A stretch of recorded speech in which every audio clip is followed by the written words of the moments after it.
listening to RTI Audio, powered by Rocky Top Insider.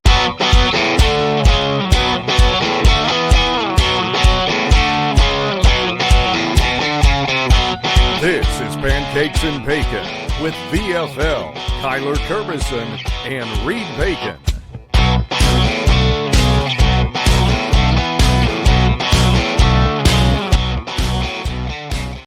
Hello, Vol Nation. Welcome to another episode of Pancakes and Bacon. I'm your host, as always, Kyler Kerbison, joined with Reed Bacon. Oh, man, we're happy today. But if you guys are watching, please like, subscribe, hit that notification bell, leave some comments. Love the comments. If you're listening, rate and review, download, re-download, follow us on those listening platforms, follow us on social media, find everything in the description.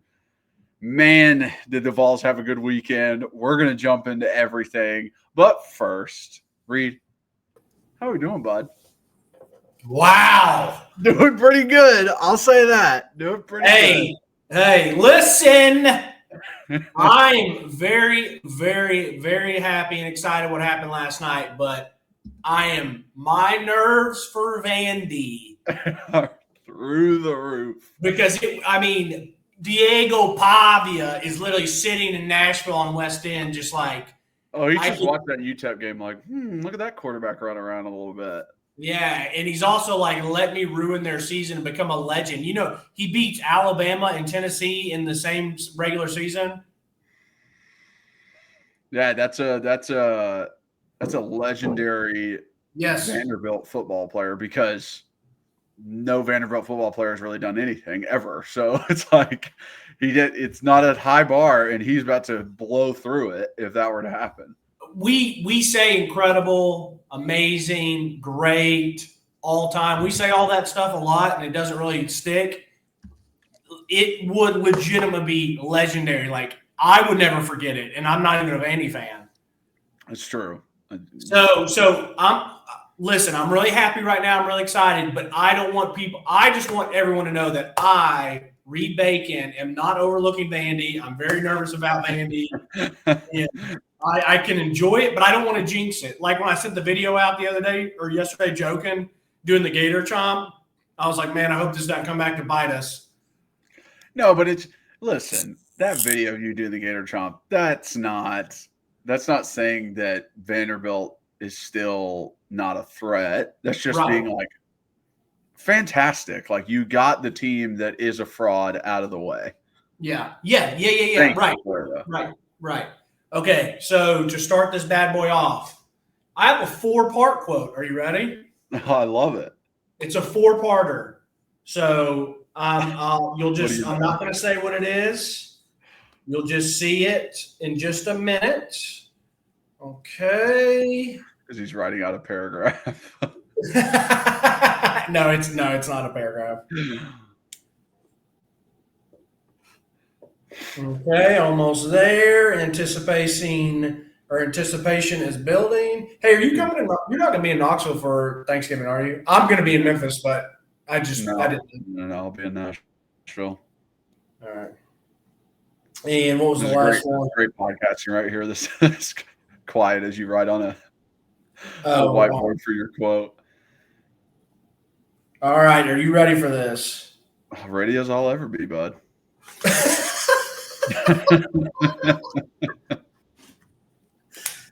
All right.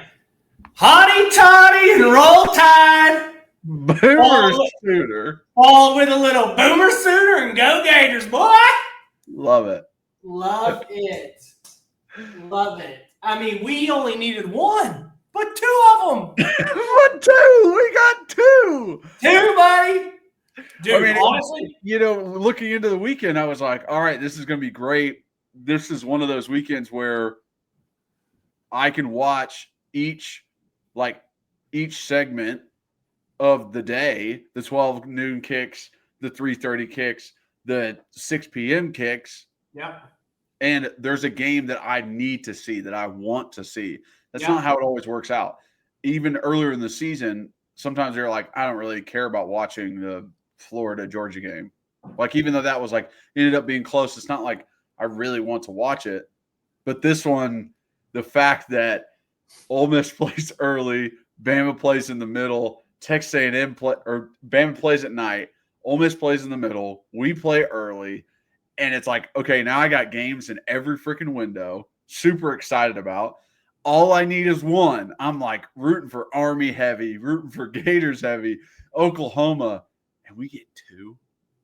See, that was the beauty of it is even if Tennessee was like number 1 in the nation, number 2, number 3, whatever, we don't need help, I still would have been pumped to watch Ole Miss lose. I still am pumped to watch Alabama lose. I don't like the Gators. We know that. And I don't and I definitely don't like Oklahoma. We know that. I probably dislike Oklahoma more than Florida.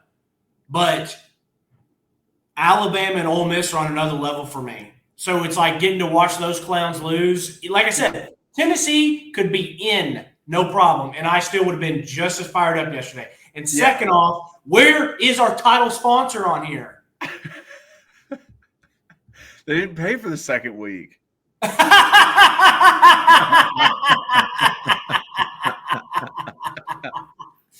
you not have my emblem up? No, I didn't put it on the background, so I can just keep doing it. Well, I didn't. I thought it was going to be down there. All right. Anyways, before we start jumping into more important stuff, bacon, junk, removal, Knoxville and surrounding communities. Kyler will have my little emblem up next week and throughout. If not, he's fired. But here's there it is. Perfect. We love that. Bring that puppy down. I can't bring it down. All I can do is toss it in right there. All right, that's fine then. If you have to, you can just put it on my face. Bacon junk removal. Follow me on Facebook, Instagram. Check our website out. Please, please, please follow, reach out, and spread the word. I talked to Sports Animal, so I'm going to be looking at doing some advertising. But please, please, I need as many referrals, as many names out there. And by the way, if someone refers, I don't mind to do cash referrals. I will absolutely help you if you're helping me. I appreciate it. Thank you. Yeah, there you go. Shout out the boy. All right. Even though that is very, very exciting stuff, let's jump into us versus UTEP. Let's go ahead and talk about the game. Let's talk about our seniors because it was senior day.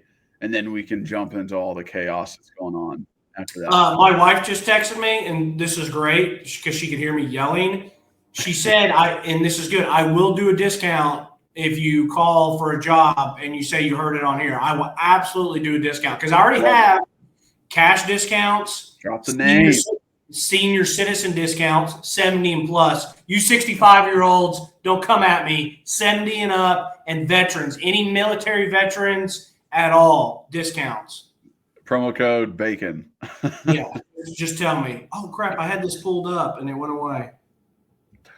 Oh, I got it. Okay, I want to talk seniors. Yeah, let's start with them. So Ryan with Rocky Top Insider, one of our teammates, put out the seniors that are out of eligibility.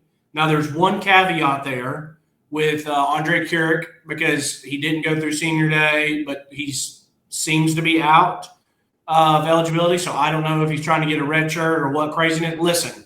Yeah, how's that? With the COVID extra years, it's all up in the air. I mean, it's crazy. It's crazy. And then even they were talking about Miles trying to get an extra one because of his JUCO time or whatever, which would be great. Huh? I would love that. Yeah, he's probably going to have a legit chance, though, in the league. All right. Dane Davis. What a story. It's been a great run for him. That is a childhood dream. He's come in, and listen, I know that everyone as a player has some bad moments, but he has stepped in and helped this team and done everything the right way.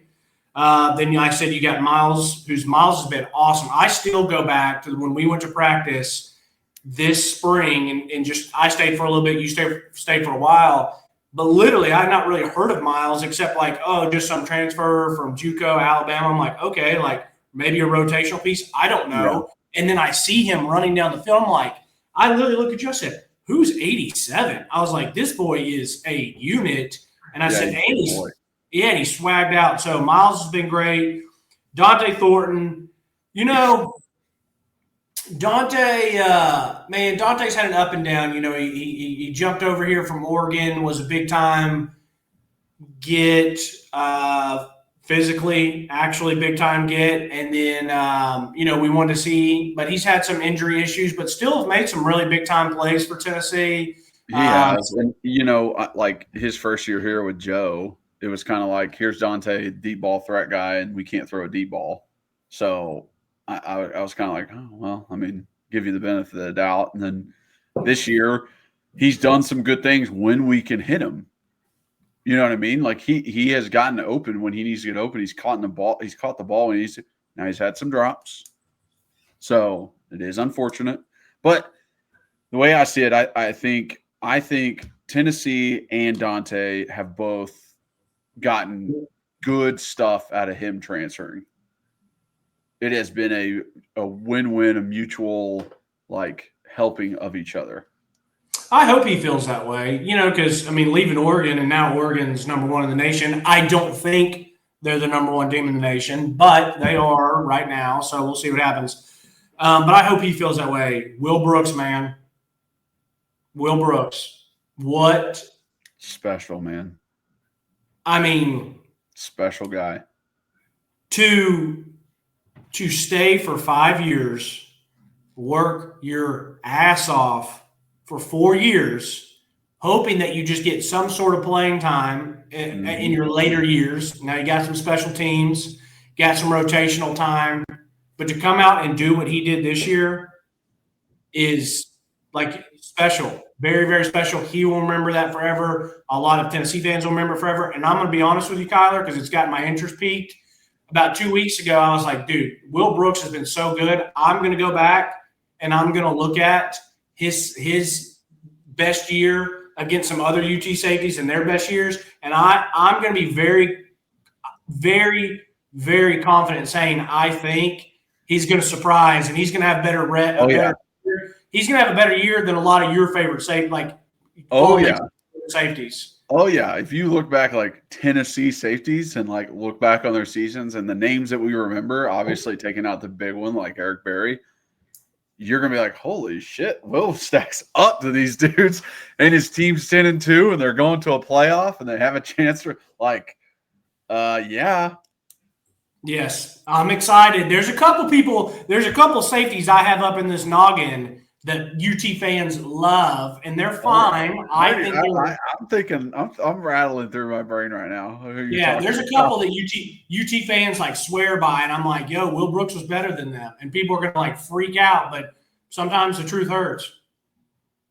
All right, Matthew Selansky, long snapper. We haven't had any long snapping issues that I can think of, so kudos to Matthew. That's right. John Campbell. Love your effort, John. Yeah. I think, listen, he started, he's played some games, he's done some good things. He had some other not so good things, but I still think overall it's a success bringing him in. You know what I mean? Especially in our run game and things like that. So I'm happy, John. One of my favorites, this next one, and it was heartbreaking, the picture that was out on, or not. Yeah. It became a picture, but it was just they just did a quick and then someone screenshot it. But Omar Norman Lott, that's heartbreaking to see him by himself. I don't know his family situation at all. I'm not sure. He's from originally. I don't even know where he's from originally either. I know he came from Arizona State. He came from the West Coast, so I was like, maybe he's a West Coast guy and they couldn't. Maybe, but yeah, I wanted to see somebody with him because we love some Omar. Dude, he's been one of my favorite players since he showed up. I love the way the guy plays ball. I just wish I don't think this is the case. I would hope Tennessee would do everything they can to get his family here if they could make it. If it was a financial issue or something, I would hope Tennessee would be we got it. We'll pay for him to come, be here, whatever. So I don't know, but that was heartbreaking. I know John's family, John Campbell's family took a picture with him, which was great. I wish even Rodney Garner or even two of his other teammates would have been standing out there with him. So I hate to see that. I love Omar. I'm going to be very excited to watch him go and move forward. I just think he's got a good shot in the NFL. I do too. I think a lot of these D linemen do. Yeah. Keenan Peely, KP, man, I hate that he got injured. That killed that he got injured That way. both years he was here. That sucks, but especially this year. And Kyler, you got to look at the bright side. At least he got 4 or 5 games in this year. You know what I mean? Mm-hmm. No, I mean, at least it sucks the injuries. The injuries took away time when he was at BYU too. It's just like it keeps showing its ugly head. But he did get some games in, some meaningful ones, and he showed some real like growth from that. Because I remember when we got the transfer, we looked at the BYU tape. We were like, I don't know. He's all right, but I think the injury probably held him back, and I don't know if he's going to be that linebacker one that we need. This year he was. He just flat out was. He was controlling the defense. He was out there leading the guys. He was reason our linebacking crew was doing well in the first half of the season. So it sucks. We dearly miss him on defense, and I hate it for the guy because it's like if the injury bug doesn't hit him, I think he can be an NFL dude. Like especially like starting all the way back at BYU. Like think if he plays all 4 or 5 years at BYU. Like he was like a freshman All-American or something. Like he had like huge numbers like his sophomore year and then got hurt. And it was just like he couldn't stay on the field. Yeah. And we've all grown up and known guys like that in sports that it just seems like every year they get injured or something comes up and there's something always nagging. So I hate it for those people. It's heartbreaking, man. And then you know how it affects them, and they're trying to play a game that they love and try to chase their dreams. But you can definitely say that KP made a positive impact while he was here. Even if it wasn't on the field, helping the other defensive players, the other linebackers. So next one, Javonte Spraggins. Sprags, man, you got to love him for what he is. And what I mean by that is there was plenty of times that you and I would have liked to seen him play a little bit better in certain spots. But the dude was just he was just a bulldog, man. He was a bulldog. He was aggressive. Was a good part of that attitude to have on a D-line as a guard. And so he had some really, really good snaps in his – 3 years starter? No, he played a lot of games. He played a lot of games for us, played a lot of snaps. I love his aggression. I love the way that he leads is like through his aggression, is through his like, hey, it's fun to hit people.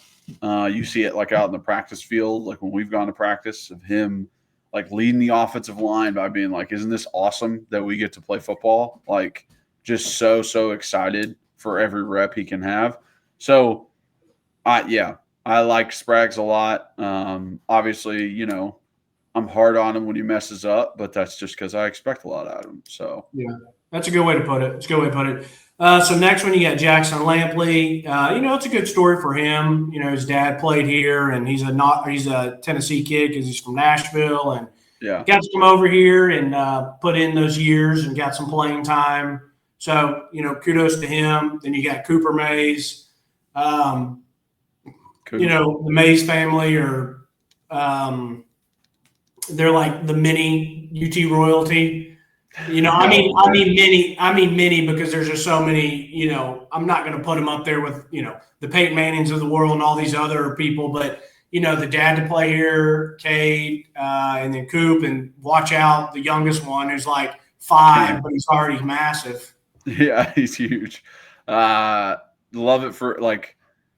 that Cooper got to experience, like have the full thing. He chose UT. He stayed at UT. He wanted to be here. Still got a chance to play with his brother, which I know is important to him. So love that. And he had a fantastic career here. he did really, really well at a center position, and he was the bell cow of that offensive line, leading them over multiple seasons. His first year there, he's the extra offensive lineman like right away, and that's just like that's a show to like how smart he could be and be like, hey, I'm gonna pick this up, I got this for you. And then to start at center, I mean, he's got a ton of games under his belt, and now Cade's playing center in the NFL. Like, I think Coop can make it in the next part. I always worried about his weight, but he's been able to keep that on. And yeah, it just, now you're looking at it, you're looking at the seniors and all the guys that are leaving, you're like, holy crap, we're losing a lot. Yeah, we are, and I'll get to that. In a minute because I have a point. So yeah, shout out to Coop. Obviously, I love. He's a Knoxville Catholic guy. Made the most of his career. I'm glad you shouted out that he was a freshman playing tight end as an extra guy. Running out there. So he made an impact. Next one, Amari Thomas, another guy who's been a really good player, a great ambassador for Tennessee. Going to be missed. Going to have a chance at the next level. So excited and hopeful for him and his career, but been a really good player. Next one, Brew McCoy. It was a good run for Brew. I'll be honest. I didn't know we were gonna get with Brew. Neither did you. We got on here and we're like, dude, this guy's been at multiple different places. Is he a prima donna? What the hell's going on? Yeah. Everything that I ever saw or heard from Brew, and this happens because we all can be idiots. I mean, I was a huge clown and idiot when I was younger, but like you mature, and anything that I've, like I said, seen, heard, or anything of Brew, the guy's been first class, and he's been awesome for UT. He's gonna be remembered forever. I mean, he was a big, huge reason he caught the last pass in our win over Alabama in 22. He made huge plays in that year. He has made huge plays this year. When he's been healthy, he's been the one to do it.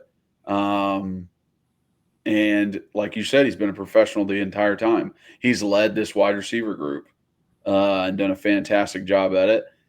It sucks that we're losing him because he's such a huge part of this offense. Just from like his attitude and his leadership, like not even necessarily like, hey, make the plays. It's like, dude goes out there, he puts in effort. When he gets those first downs and he's breaking tackles, like that fires dudes up. That are playing with him. So love Brew. I think all of All Nation loves Brew. I think everyone was, I mean, you could see it on the players, like so excited that he got a touchdown. Yeah, he finally got one. Yeah, he had a two-piece yesterday. So yeah, but like that first touchdown right before the half, everybody was just like absolutely ecstatic. You could see like all the players running up to him. They were so happy for him. So that's a testament to like who he is. Yeah, whether it was that Pitt game at Pitt, remember him catching some balls. He had a deep ball catch that game, but catching some balls and just turning up and just trucking dudes. And then last week against, it's a 3rd and 8 or 3rd and 10, 3rd and 8, and they just throw a comeback to him and he gets it effortlessly, against Georgia. Yeah. It's like, dude, those like he was a really, really good player. Last one on here, Elijah Simmons. These are the seniors that are out of eligibility. Elijah, I feel like he's always been somewhat of a fan favorite. Elijah came in. I think a lot of people maybe expected some stuff from him early on. I think obviously Rodney Garner's probably been one of the best things to happen for him. But I really like Elijah. I appreciate his effort and tenacity when he's out there. It's so fun watching him just be an absolute freaking ball of muscle on people. Yeah. I know that maybe some people wanted or expected a little bit more out of him, and whatever. But obviously, another guy who's made a really good impact while being here. So yeah, I mean, I think everybody wanted more out of him. He was a high level recruit, So that was the reason why you could see athleticism in him. And he just wasn't able to put it together his first few years. And this year, he's done great for us. He's been a great rotational guy. He has been a great goal line dude, short yardage dude. He has made plays when you didn't necessarily expect him. He has chased down the ball downfield. He had a great little chase down on the screen in the first half. And it's like, listen, a lot of people doubted you. A lot of people were on your ass, and you still found a way to make an impact. You got there eventually. Didn't happen your first few years, but we eventually got there to where you can affect this game. And I love Elijah for that. I love watching this year. I did too. Great. Because I was the whole time, I was just disappointed that he wasn't living up to that, the things I thought he could do. And now he is. And it's yes, dude, this is what I love. I thought he had a good season last year too. It was probably a little unfair for him, or it was, I don't know about unfair, but it was just going to be a tough spot for him to come in as a young guy when we basically had no depth. And he's a bigger guy, and he's need to lose some weight, get in shape. Even if Elijah gets in his best shape of his life, just being naturally a bigger guy, he can't go as many as other people. So, I remember the first year of Heupel, and it was Caleb Tremblay, Tyler Barron, Elijah and Amari, and those guys are out there having, and Roman Harrison, those dudes are playing 80, 90 snaps a game. It's poor dudes. All right, so we got seniors that have eligibility remaining. You got DB William Wright, who special teams guy has stepped in and played some. You never know what he's gonna, if he says, "Hey, I'm done," or if I want to run it back one more year, because he's not going to be a piece of a starting piece because we just have too much good depth at the defensive backfield. But then you got Gaston Moore. That's an intriguing one to me, Kyler. I mean, if you're him, I don't know what he wants to do personally. Maybe he wants to get into coaching, so maybe he starts doing that. I don't know if he wants to try at the next level of some sort, even if it's in the Canadian. I don't know. I don't think the next level is in the cards for him. I was saying Canadian League. Yeah, I mean, I feel if I was him, maybe it's hey, you can make a little bit of money with NIL just by being on the team, being a part of a collective or whatever, but not necessarily play a lot. But, then after that, you get a little GA spot with Coach Hype. Easy money, get some more education paid for. Right. Yeah. I mean, I don't know what he wants to do. If he said it, I've never heard it or seeked out much Gaston Moore or Gas Pipe Moore content, but it's intriguing. I mean, if he came back, would it be the second string again, or is it Jake Merklinger? I don't know. So these next two, I find very, very, very important to bring back. And one of them, I don't know if you'll get back because I think he's got a chance in the league. I know he's got a chance in the league, but Dominic Bailey and Bryson Eason. Can you imagine how nice it'd be to have both those boys back another year? Yeah. I can maybe get Dominic Bailey back, which, I mean, he's had a nice season. He's had a nice career. I think you can maybe get him back. I think Bryson Eason has got a good shot at the league. I do too. I agree with you. I think Eason has a lot better shot than Bailey. I think you could get Bailey back. Just based off his evaluation. Someone comes back and they're like, hey, you're going to be a 6th round, 7th round pick, maybe even a free agent, that he might be like, all right, well, I'll come back knowing that Amari won't be there. Omar won't be there. Eason is leaving. I'll be the guy if you need me to be. Well, see, I think that they could pitch that to Bryson Eason. I really do, because I agree. I don't know the numbers, man, but I remember talking with someone in Spire last year at the end of last year, and they're like, we're doing everything we can to get Omari Thomas back. I was like, yeah, we need Big O to come back. Like, he's such a integral piece of the rotation in that room. And so they were like, he's one of our main focuses. I said, I get that.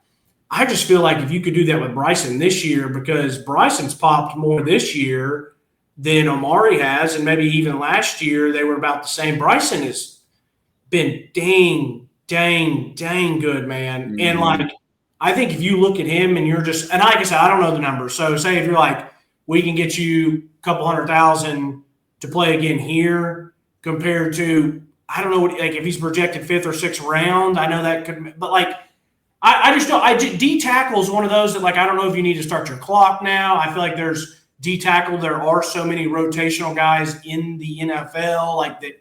So it's like he could go and play for a year or two and then be out, or he could go and play for like 6 or 7 years. I don't know. Like, I don't know how his game translates, but I just think that there could be a possibility like, hey, we're going to give you this money, come earn it with us one more year, and then go try to do the gamble of like, get yourself up to maybe like a 4th round or 3rd round pick. Sure, yeah. So I don't know, but Bryson's been awesome. I can tell you, I would love to have him back, but I don't know what that would look like. And then you got some redshirt juniors who went through it: Charlie Browder, Patrick Wilk, and Jackson Locke. Charlie Browder, I remember when he came, good size guy, a tight end. I thought that maybe we'd have a chance to see him a little bit. That hasn't been the case, so he might just say, "I'm done with football." I'm not sure. Or maybe he tries to transfer somewhere lower, but he's already transferred once. So yeah, I don't know, but it's a great senior class, and it's some pieces, man. I mean, it's some pieces. You're losing your right tackle. You're losing both potentially both guards. Your backup guard. Your backup swingman. I mean, you're losing four. You're losing 4 offensive linemen, potentially 5 if Garrett doesn't get to come back or whatever he's trying to do. Yeah, like it's a lot of guys got to step up. Yeah, Satterwhite's got to be ready. Sham God's got to be ready. I mean, there's a lot of dudes that got to step up next year. Yeah. This is the first time of like Heupel's big recruiting class for offensive linemen. See what they do, and see if they bring anybody else in. But kudos to these seniors. Go finish it. Go beat Vandy and get you another game back in Neyland if possibilities align. That's true. That's true. So, Kyler, it was an early game. You just came off of a big game with a ton of atmosphere at Georgia. Now you're coming home for a sleeper that you're going to win. I bet Tennessee minus the 41.5. I thought basically even if we struggled a little bit offensively to start, I said I don't see them scoring on us. We'll probably even get maybe a defensive touchdown, maybe a special teams touchdown. So I thought we would win 42-0, 49-0. We got the 50 burger on them, but it was basically what I expected. I don't know about you. No, yeah, I would say it's what I expected. I expected us to win easily. The level of competition is just not even close. But yeah, just stuff out there that I saw as a former player who's been in that position where you're playing less talent that just like it just pisses me off. Like missing guys wide open on throws pisses me off. Like that's going to be a talking for like getting into the backfield and missing a tackle, like missing open field tackle versus a subpar wide receiver. It just like that kind of stuff just ticks me off where I'm like, yeah, Ole Miss and Bama lost, which is great and gives us more of a chance to get into the playoff. But if this is what you're going to do in the playoff, then what's the fucking point? Like I'm sitting there like, you do that, we lose, okay? You're not worthy of winning a fucking game if you do shit like that. So, I don't know. Some of that just like ticked me off, like those first 3 offensive drives, just watching execution be horrendous. And, Heupel said, I think it was going into halftime, and they were like, how can you, keep the offense moving now that you got kind of going in the second quarter? And he was just like, execute the simple things at an extremely high level. It's like, Yep. yeah, exactly. Yeah. Exactly. But I mean, I kind of expected this though a little bit, because No. I do not expect Nico to miss squirrel wide open on a freaking touchdown seam route on the first play of the game. hold on. I do not expect that either. That is unacceptable. But it is what we have seen this year with this team of starting a little slow, except for Georgia, which was great to see, biggest game of the year, and they came out and executed early. But Kyler, Nico shouldn't do that. That should not happen. But it's happened this year, and I just once this season's over, I just really hope that gets fixed, because to me it seems like something that doesn't get fixed. You either have it in your arsenal or you don't. And so I think 3 games in next year, 2 games in next year, 5 games in next year, if we're still seeing it, then I'm going to be pretty bummed and worried, because that's probably is who he is. But once again, not that it's not acceptable, but I thought this was going to happen. You just came off a massive game. It's a sleeper at home on senior day. They're not going to have the same level of intensity and execution. They should, to your point, they should, but they're not going to. Yeah, they should. I know what you're saying. It's happened all season. And I guess it somewhat can be expected since it's happened all season. But I'm waiting for the shoe to drop where it doesn't happen. That is what I am counting on. That is what I'm waiting for. Now, you're saying hopefully it gets fixed over the offseason. I'm saying fix it versus UTEP. Get Jalen Smith out there playing more snaps so he gets fixed versus UTEP. Get Peyton Lewis in there so he gets fixed versus UTEP and picks up a damn blitz. Because he's not going to be able to get fixed versus Notre Dame in the fucking playoff, or fucking Boise State or BYU or whoever we play in the playoff. The chance is gone. You don't get to fix it now. You're in the big game. I know. I know. But that's where I'm at. That's why I was watching the Kentucky and Mississippi State games before we played Georgia. Here's our chance to fucking fix it before we go into the big game. Let's fix it. And I was like, God dang it, we didn't freaking fix it. Then we go into Georgia, and I'm freaking out. I'm like, I don't know about this. And I get my hopes up by looking like they fixed it. Then they kind of fall apart in the second half. And I'm like, all right, UTEP, Vandy's going to be nerve-wracking, but UTEP, let's get as much going as we can get going. Like, let's fix those things. Let's not have those random-ass dumb plays like that, and be able to get guys experience who are lacking experience. Deshaun Bishop injury is way bigger than people let on, because Peyton Lewis is a young dude, and he doesn't get it all the way right now. The Keenan Pili injury is huge. It's been huge all season, and we need guys to step up. Not every guy has been able to step up, so I need them to get more experience. Jalen Smith did some good things that I saw. He also did some bad things that I saw. So it's like that kind of stuff. Nico hitting guys in stride. I've seen you fucking do it. I watched you do it versus Oklahoma. Why the hell can you not complete this versus UTEP? What's going on? I see you hit Stays on a seam, or Ethan Davis on a seam when he's open. It's probably honestly harder than the throw you tried to get to Squirrel in the first play of the drive. So I don't understand why it's so difficult to be consistent throughout the entire game. But those are the kinds of things, because I look ahead, I see what's coming down the path. I see, hey, you have playoff potential. Hey, you have a playoff chance. Hey, you can have a home playoff game. You can get to a semifinal, a national championship. It is still in front of you. Let's use this game versus an inferior opponent to fix things, not keep showing. I listen, man. I hear everything you're saying, Kyler, but I think you're just doing yourself a disservice. And I would say any other fan that's doing this is doing themselves a disservice. I told you when we were on with Boogie and Coach Jay, I was like, I'm not expecting anymore. Like I'm not expecting. This team is who they are, Kyler. They did surprise me a little bit in a good fashion against Georgia in the first half.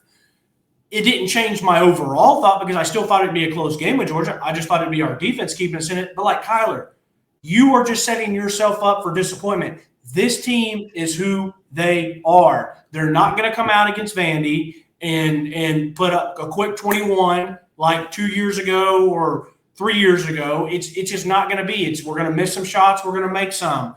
We're going to play good defense. We're going to grind it out. And then, we'll run the ball and end up pulling away from some people. But, like, they still can get good practice and good reps. Jalen Smith playing the whole game yesterday is not – you would hope that he would play a pretty damn good perfect game or somebody else. I'm just using Jalen Smith as an example. But you would hope they would go out there and play one of the best games of the year because it's lower competition. But, like, a lot of these dudes are still young, and a lot of these dudes that we've seen – are just probably who they are. I'm not talking about Jalen Smith because he's still young, so I think he got another step in him. But for Javonte Spraggins, for Dane Davis, guys we just talked about, like those dudes ended up being who they were. Give you some good high-level play, mess up pretty bad one play. So it's like, but I'm just talking as a team in whole now. I just think I just wish I would have talked to you yesterday, like, hey, man, like don't get your hopes up. Like we'll beat them, and we should beat them bad, but like I don't know if it's going to look pretty. No, I know that a team can grow during the season. I know that you can continue to get better. So I'm sitting here like if I'm on this team, I'm thinking we still have a chance to win a national fucking championship, dude. I know. We have to get better. We lost games that we shouldn't have, that we could have won if we're better, if we play better. And we still have the opportunity to win a national championship. Like technically you still do. I would just be like continually like, how can we be better? And that's just what you have to do. You can't be like, well, I guess this is who we are. No. And the players aren't, the coaches aren't, the coaches and players are going in there every single day, spending every waking minute trying to be better. So they are trying to work to be better. Like I said, they came out and played really well in that first offense or the first half offensively against Georgia. And I'll be honest with you, by the way, side piece, I've heard a couple comments by some radio and some different people like, hey, the refs didn't lose us the Georgia game. Bro, I went back, and I usually say that same thing. I've said that same thing, too, about some stuff. Yeah, you don't want to say that, yeah. What's that? You don't want to say that, like, the refs was what caused it. Right. There were still opportunities for Tennessee to make plays, but after I've gone back and now watched that Georgia game 3 times total because I rewatched it twice, those penalties seem to always be like pretty crucial spots. On that third down where Carson Beck steps back and they don't call a false start, well, that's the throw where he laser beams it in there and Jermon McCoy and the guy are fighting for it. It's a first down. Like, that's just one example. There was a lot of times that if the officiating was better, that game could have looked even better. And, like, I'm to the point that if all these teams that are left, every team that is left plays their best ball, I think Georgia's the best team. And we went in to the most difficult spot to play. I'm not saying Sanford Stadium. I'm saying at Georgia, at night, with Kirby, with that talent, after taking a big loss, back against the wall. It's one of the biggest and most hardest spots. And we went in there, took the fight to them, definitely had a chance to win that game. So I hear you about the opportunity that we have at hand, and you want them to continue to get better, and they're getting that. I know that the team can win big games. Like I saw them with my own 2 eyes against Alabama. I saw them close one out against Florida, and I'm not saying Florida's great or anything, but I hear you. But this is who this team's going to be, and they're just going to have. They're going to have to make 1 or 2 different plays different if they want to win a playoff game and stuff like that. Yeah, me and the buddy with the dentures felt the same way. I could not believe that when I saw that. That was incredible. Just sitting there stewing. Okay, is there anything that you want to talk about, like play-wise from UTEP? I'm going to send out big-time big time play alert on Twitter. I'll do that this week. But I mean, if you want to shout anything out, I mentioned in my rant some of the stuff that kind of ticked me off. I think them having a scrambling quarterback kind of gives Vandy some film and gives us a little bit of like, hey, get ready, right? Here's a little like reminder of what you're going to face next week. So I think that was good. Dermot, incredible interception. Like, that's just what Dermot does, man. Like the pass breakup he had a little bit later on the comeback. Hey, like, not to be outdone though. I mean, Ricky shows up and says, "Hey, I'll get me a grip and rip and force fumble." I mean, heck, he almost had an interception towards the sideline before that forced fumble. He, I think he was like looking for a turnover since he didn't get that interception. So yeah, pulling that ball out, and then freaking Boo forced a fumble too. They didn't even really pay attention to, but he peanut punched coming from chasing a guy from behind on a reverse. So It was. Guys were going for the ball, which I love to see. I couldn't be more excited for those three guys next year, and then to see what we do back at safety. And we'll talk about that as when the season ends. But man, I was wrong about some of these transfers coming in. Not that I was negative. I didn't know. Guess what? I didn't watch Jermon McCoy highlight tapes. I didn't watch Temple last year, but for me, this is the same coach. They gave him some fits when he was at Austin Peay. They're going to try a bunch of stuff. I mean, the guy is not scared of a trick play, which, listen, I know your feelings about trick plays. If you show a trick play, it's like, hey, I know that you don't feel like you can beat it straight up. I wouldn't mind if Heupel would add a couple little trick plays over here and there. I mean, because I know you feel that way. I don't necessarily feel that way. Like, if you win, you win, so it's like, I can't even remember the last time the guy had a trick play. He really doesn't do a lot of trick plays. And I guess you don't really need them when you can just run by people and connect like he's done. If I'm at UTEP, I'm throwing them all out. I know that my players are not as good as the others. Right. Well, I bring that up to say that like trick plays can't be used because like I remember running trick plays when I played at Tennessee and we're playing teams that we can beat. I know we can. The throwback we had to Dobbs that Juwan Jennings threw to him versus Florida. That was a fantastic play, and it had nothing to do with like, oh, we can't move the ball. Like we were moving the ball pretty well. We had it was just a wrinkle.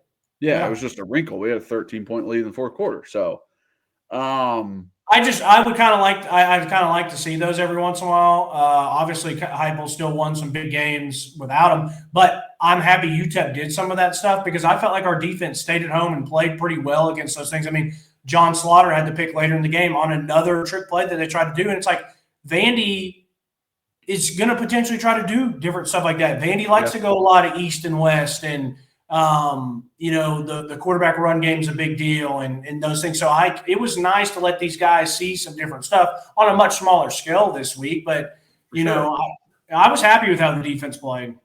Yeah. It's almost like if they are successful in the trick play, it's almost like our guys are faster than them. So we'll catch them anyways kind of thing. Right. So yeah, I mean, defense played very well. A lot of the guys did some good stuff. I'm super excited for Jenkins as he gets older. He was in the back that second drive. He was in the backfield like 5 out of the 7 plays. You just keep hearing his name. You keep hearing his name. And sometimes they didn't even shout his name out. They were just like, yeah, good tackle by Jackson Moy. And I'm like, did you just see Jenkins like make that running back retrace into Jackson Moy? Because he's 5 yards in the backfield. So like, I'm excited for him to step up when we do lose D lineman because he looks awesome. But yeah, defense overall just played great. And then, I've said things about the offense already. Just some stuff on Nico that like I don't like.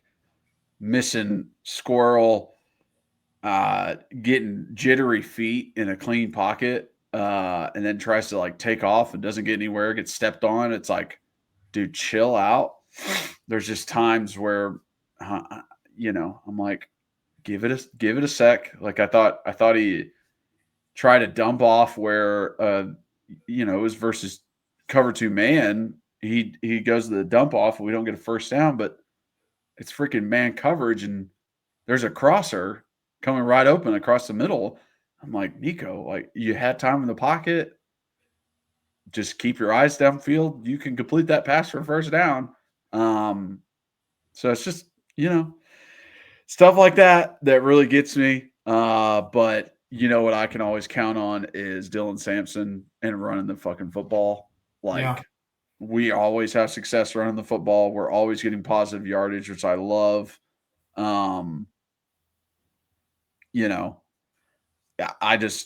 just like, please, Dylan, stay as healthy as humanly possible and continue to do what you're doing. Because you're the best player on this offense. So as long as we can have that, I love a little tunnel screen to him. I did too. I love him coming out of the backfield and maybe giving him like option routes versus linebackers. Like I like seeing that. That's great for him.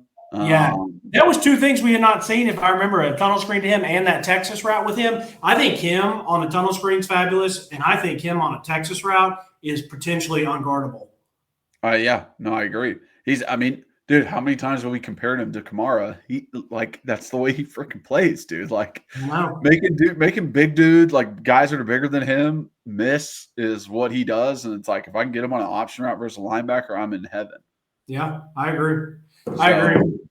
I'm excited, bro. I'm excited. I'm excited. It's a day game, and I'll be in Memphis for Megan and I are going down there for Thanksgiving. So your boy gets to wake up at 11 and have football on. Oh, nice. I'm excited for the Vandy game, man. I'm thoroughly excited. I'm very excited for Tuesday to see what these rankings are. I have not cared about the rankings up until now. I will probably be watching on Tuesday.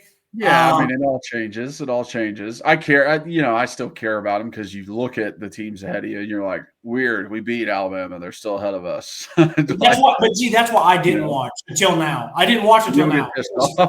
I told you. I told some other people. I told my dad. I said, if something happens and we get left out and we've had 2 losses and Bama has 2 losses and we beat them head to head, I was like, jokingly, clearly, but I was like, I'm going to the committee, and I'm like, let's burn this mother down.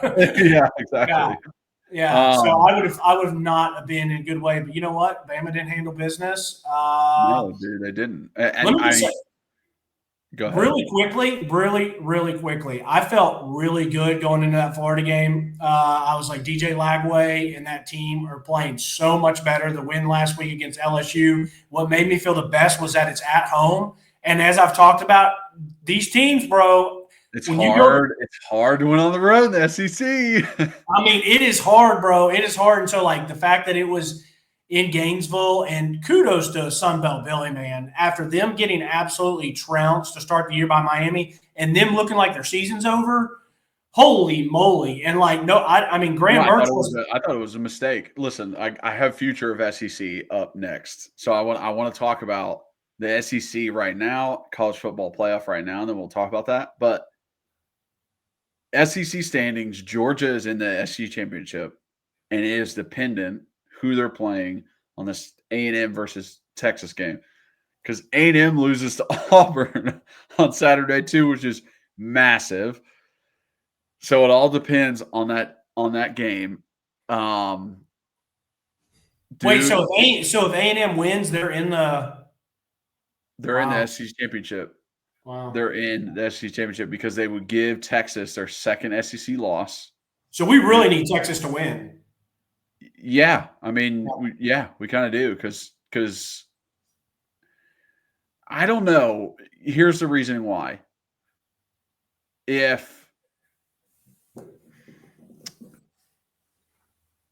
need Texas to win because then we'll be the number 3 team in the SEC. If Texas wins, we'll be in the 3rd spot. So I think it gives us a really good chance to get in there. Just absolute chaos in the SEC. Well, I'm just saying, you don't want. It's a long shot, but you don't want A&M. I don't think it's a long shot for them to beat Texas. I think A&M beats Texas this weekend, but you don't want A&M to get in the SEC championship, somehow win that, and then they automatically get one, and then they're like, well, Georgia's got 3 losses, but it was in the SEC championship game they're in, and then Tennessee's just left out. I don't know. Well, that's where I don't know is would Tennessee be left out? Yeah, who knows, man? I got to see how their far resume to Texas is. I don't know about that.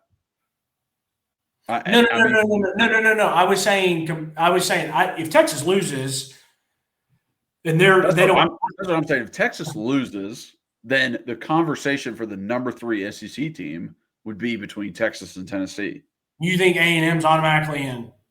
If A&M beats Texas, they're going to get into the SEC championship, right. And they have been trying to make a blanket statement that you losing in your conference championship will not hurt you and put you behind other teams that didn't get the chance to play. Gotcha. So it gives off the vibe of A&M and Georgia would both make it, regardless of who loses. Then the third guy would be Texas or Tennessee. And you compare those games. So that's worst case scenario because we deserve it over Texas, but they would probably get having 2 ranked losses hurts us. Huh? Them having 2 ranked losses would hurt us. Like they have A&M, they lost to the 2 teams in the SEC championship. True. Even though the rest of they have 2 good losses, but they don't have a good win. But I don't know. Exactly. I would not feel good about that for Tennessee because Texas is, the number 3 now. So even if they lose, they're probably going to go to like 6 or 7, and they're a big brand, even bigger than Tennessee. But yeah, listen, yesterday when it comes to the playoff, like I'm excited to be in that spot. I think Big Ten is still getting in 4 teams: Oregon, Ohio State, Penn State, Indiana. I think the ACC will at least get 1. They might get more. They might get 3. Honestly, because Clemson has 2 losses right now. If they beat South Carolina, and it's SMU Miami in the championship, and they put both of them in, and you got a 2-loss Clemson, one's to Georgia. They could get in there, and then you got Notre Dame just hanging around. I don't think they've played a good team, and they played Texas A&M first game of the year, but Texas A&M isn't that good of a team. They have a whole new quarterback now. They're playing so much better now. Yeah, and it's the first game of the year. That's the one that's up in the air the most. They have a loss to Northern Illinois, but their defense is good. Their defense is very good. I just don't know about their offense, but man, could you imagine a freaking number 8 versus number 9, Tennessee versus Notre Dame in Neyland? Oh, that would be nice. Yeah, you got to come in. We need to talk about this offline, but you got to come in if that's the case. We got to go together. If we had a home playoff game, we have to go together. Okay. Whoa. I'm just setting the groundwork now. Okay. Only other thing I want to say on this pod, basically, and you can finish out, but only other thing I got to say, I did not think Alabama was going to lose, but I did think Oklahoma would keep it close because I was like, senior night. I do think Venables does a good job defensively. It's a tough place to play if the crowd is rocking and rolling, and they were good fans. They showed up for their seniors.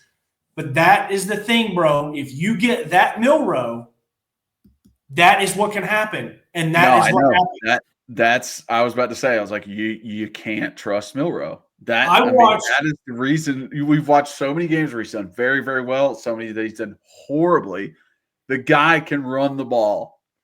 Congratulations. But he can't do anything else. Dude, and I was watching that game, and I'm just sitting there hoping. I'm like, come on, Oklahoma. Okay, good play. Oh no, you got to capitalize there because they had a trick play where they could have had a touchdown, and I think they settled for 3. And then you just keep watching it, and you keep watching it, and they just flustered Milroe. I mean, Venables had Milroe in the spin cycle. So, I mean, like I said, I thought Florida would win or had a really good chance to. I didn't think that same thing about Oklahoma, but I'm not surprised that Oklahoma had a good game plan. I'm surprised that they were able to pull it out. But 3 turnovers and he's got like 100 yards. I mean, that's what happens when you get Milroe, man. And it's sad. These two quarterbacks in SEC who were projected to be really good, go in the first round of the draft, just absolutely killed their NFL potential. Jalen Milroe and Jackson Dart just shit down their leg. And I know every team's watching going, oh, God, like I can't trust that guy. You're going to be mad about this. You're going to be mad about this, but I think it was 2 weeks ago, and it was during the Georgia game. And Kirk Herbstreit put up who he thought was going to be, like the legit Heisman contenders, which I think it's a 2-horse race. I think it's Jackson Dart was on that thing. No. He also had Milroe on there. Yeah, that was insane.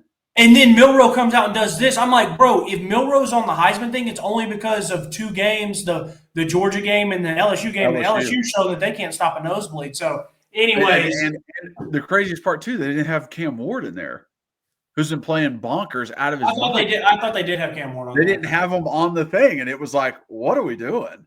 Well, anyway, it doesn't matter because the Heisman's a joke anyways, and the only people that should be considered, it should be 2 people that they should only bring. It should be Travis Hunter and Genty, the running back.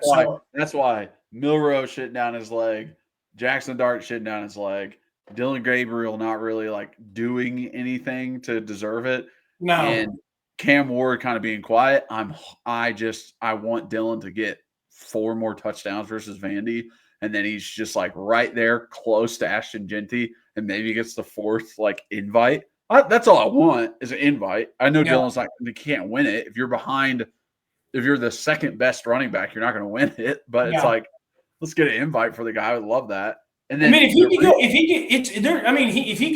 could go to Vandy and put up 4 tutties, but also have 150 rushing, maybe another 60, 70, 80 and passing like a big long screenplay, there should be a conversation there, depending on what these other jacklegs look like. But anyways, listen, the reason I put the future of SEC because of what you were just saying earlier, and I still want to talk about. Yes, let's just talk about it in the offseason. I gotta go take a poo. Give me fucking 5 seconds, please. Okay. The way the SEC is looking as we go into the future, Kalen DeBoer now at Bama. Bama's down. These kinds of games, you lose the game, but you're also losing recruits. You're losing transfers. You're losing guys actually wanting to leave the team. You think, look at Ryan Williams. Watch him be despondent when this shit goes wrong. You think he doesn't want to go to fucking Georgia? You think he doesn't want to go to another team? Like, what is unfortunate for us is we've finally gotten Saban out of here, but Kirby set up his empire right before Saban left. And now these guys who are like, I still want to play in the SEC, but I want to go to a good team, aren't going to pick Bama. They're going to pick Georgia. Yeah, but you're talking about a wrong one with Ryan Williams, boy, because these receivers don't like going to Georgia because you don't. That's true. But anyways, it might be like a Texas thing now, but sure. But it has, the whole thing has shifted in the SEC, right? Where we had these 1 or 2 big dogs every year. Georgia is there, Texas is there, but not a lot of other teams are there. And Tennessee is the one to give it a run for its money. And I wanted to say this because you brought it up. DJ Lagway makes me so nervous. Oh. That guy has single-handedly saved Billy Napier's job. And it's a kudos to his recruiting that he got the guy. I still don't think he's a great coach, but man, it's set up for success. I think the SEC is still a wide open conference, which is fantastic now that we're in a Heupel era. Imagine just like this opportunity of the SEC where Saban's gone, Kirby's there, but he's weak. Texas is trying, and you got horrible coaches. And like Brent Venables is not that great. Billy Napier's not that great. Brian Kelly's not that great over at LSU. And it's like, okay, here's your chance to take over, and we have fucking Jeremy Pruitt coach. Like, can you imagine if that's how the things line up, how horrible it would be? So it's like, I'm so glad we are where we are when we are there. Yeah, agreed. Listen, Sunbelt Billy, all I can say is he beat us last year. 2 years ago when you and I watched it, I thought he had a really good game plan. He's game day wise, I can't speak to anything else, but the games that I've watched that he's coached against Tennessee, I've been very impressed 3 straight times. 2 of them were losses, and I still think that he gets his team playing hard, and I think his offense is pretty good. But I agree with you. DJ Lagway and having to go to the Swamp next year, I'm like, just give us one in the Swamp. I just need one in the Swamp that, like, you know what I mean? I know. Made me feel good. It's been so long. Iceman, need him back. Get him on the sidelines. Hotty toddy, gosh almighty, roll time, baby. Love it. See ya. Deuces, my guy. All right. Thank you guys so much for watching and listening. If you are watching, please like, subscribe, hit that notification bell, leave a comment. If you're listening, rate and review, download and re-download. Follow us on all those listening platforms. Follow us on social media at Pancakes and Bacon for our main account on Twitter, at Pancakes and Bacon _RTI on Instagram. Follow Reed on Twitter at rbacon26. Follow myself on all social medias at Kyler Curbison. So just check me out there. Thank you guys for being the best fans in the world. So excited for where Tennessee's headed. So excited other teams lost. That might be a hater take, but I love it. But as always, go Vols.